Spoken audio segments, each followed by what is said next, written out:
नमस्ते भारत। आप सभी लोगों के लिए इस वीडियो के माध्यम से बहुत ही मजेदार, इंपॉर्टेंट और चटपटी अपडेट मैं लेकर के आ रही हूं आपके चटपटे लेकिन आजकल बिल्कुल बेसुरे, बेताल और बेस्वादे बॉलीवुड एंटरटेनमेंट इंडस्ट्री से किस प्रकार से पिछले एक साल में बॉलीवुड का कितना बड़ा रेवेन्यू उनके हाथ से निकल गया सुशांत सिंह राजपूत के न्याय की मुहिम के कारण। सलीम साहब ने सलमान खान और उनके पिक्चर के बारे में क्या बोला और केआरके से क्यों उलझे मिका, क्या कारण है और उनके बारे में क्या चीजें चल रही हैं वो भी बताऊंगी।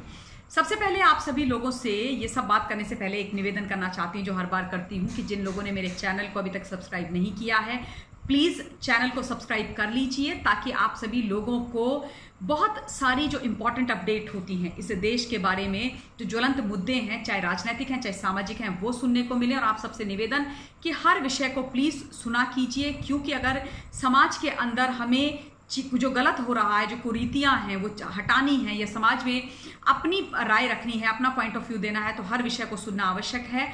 और इस वीडियो को भी अंत तक सुनिएगा और उसके बाद पॉइंट ऑफ व्यू कमेंट के माध्यम से मुझ तक पहुंचाइएगा।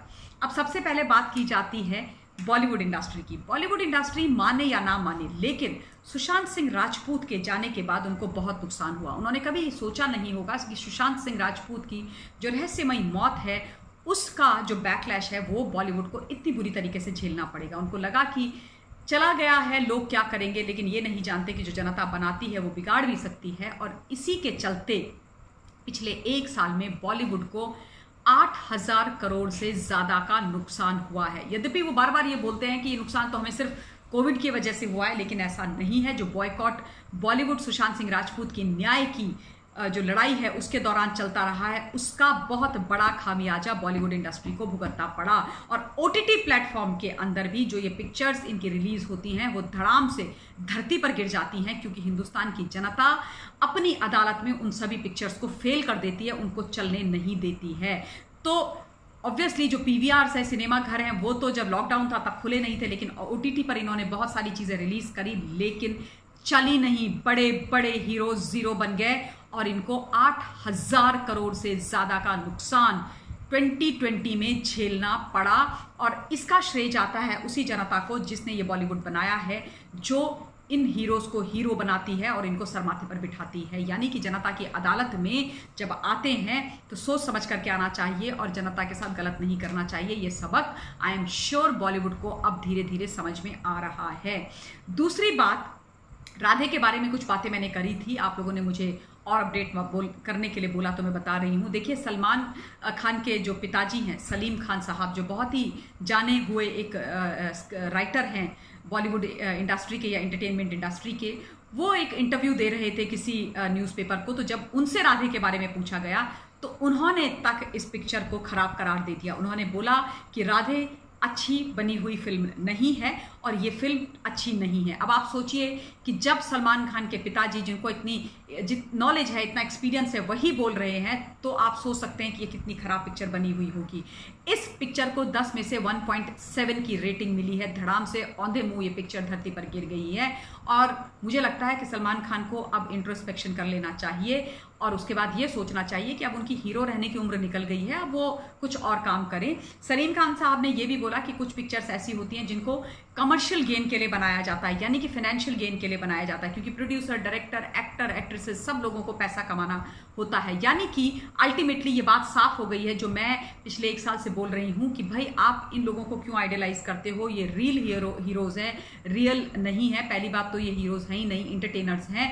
ये लोग एक किरदार निभाते हैं जो स्क्रिप्ट के तौर पर इनको लिख करके दिया जाता है और उस किरदार को भी ये इसलिए निभाते हैं क्योंकि उसको निभाने के लिए इनको बहुत मोटी रकम दी जाती है, बहुत मोटा पैसा दिया जाता है। ये अपना काम करते हैं बस, इसलिए इनके घरों के बाहर खड़े होना और इनको इस तरीके से फॉलो करना, आइडियलाइज करना बंद कीजिए। आपके आसपास में बहुत रियल हीरोज हैं, उनको फॉलो कीजिए, उनका सम्मान कीजिए। अब ये जो पिक्चर है राधे, इसके चक्कर में केआरके के पीछे हर कोई पड़ गया है। मिका सिंह जो एक सिंगर हैं, जो ऑब्वियसली सलमान खान के बहुत बड़े भक्त हैं, उन्होंने केआरके के बारे में बोला कि ये खुद को क्या समझता है, बार्किंग डॉग जैसा बोल करके मैं इसके लिए एक गाना बनाने वाला हूं। यानी कि उन्होंने उनको बार्किंग डॉग बुलाया और बोला कि इसके लिए मैं ऐसा एक गाना लिखूंगा। तो भैया केआरके कौन सा चुप रहने वाले हैं, वो तो कुछ भी बोल देते हैं, कभी भी कुछ बोल देते हैं। मैं हालांकि उनको बहुत अप्रिशिएट नहीं करती हूँ, लेकिन उन्होंने बोला है कि ये अपने आप को बहुत स्ट्रांग समझता है। मीका ये तो वो आदमी है जिसका पहले एक भाई जेल गया, फिर दूसरा भाई जेल गया, तो ये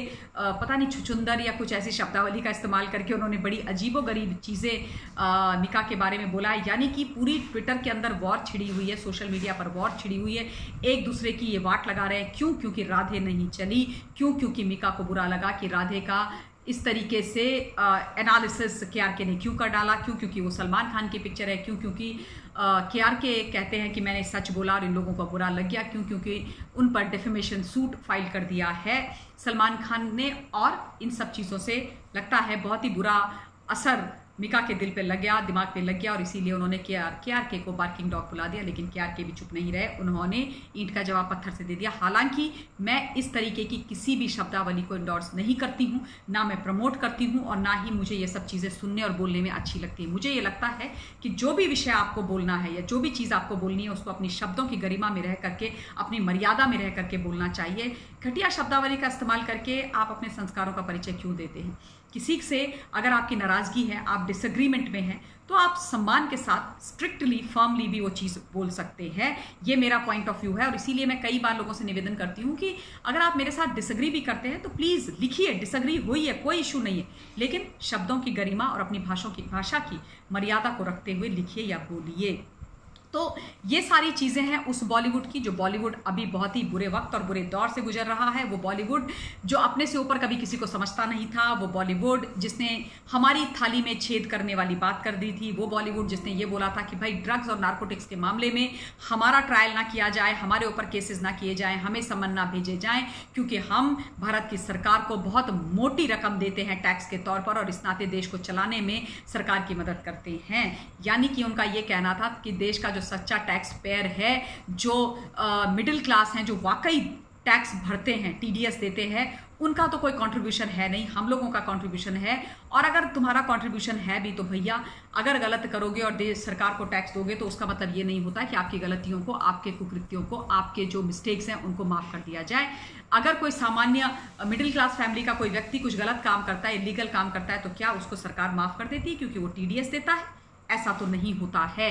तो ये सारी चीजें जो बॉलीवुड सोचता था, जिसके मन में इतना अहंकार था, उसको जनता जनार्दन ने एकदम समाप्त कर दिया है, जनता धरती पर ले आई है। इसीलिए तो मैं बोलती हूँ कि जनता सर माथे पर, आप सबसे बड़े हो, नेता अभिनेता को बनाने वाले आप लोग हो, और इसलिए मुझे आप लोगों का सम्मान दिल से करने का हमेशा मन रहा है, और वो मैं करती भी आई हूँ। अपने पॉइंट ऑफ व्यू कमेंट के माध्यम से मुझ तक पहुंचाइएगा। मैं अपनी वाणी को विराम देना चाहती हूँ। दूसरे वीडियो के माध्यम से आप सभी लोगों से ज़रूर मिलूंगी, लेकिन कोविड की गाइडलाइंस को फॉलो कीजिए, अपना ध्यान रखिए, अपने परिवार का ध्यान रखिए, जितनी हो सके लोगों की मदद इस बुरे वक्त में कीजिए, और जल्दी ही मिलेंगे दूसरे वीडियो के माध्यम से। Till then stay safe, stay blessed and जय हिंद।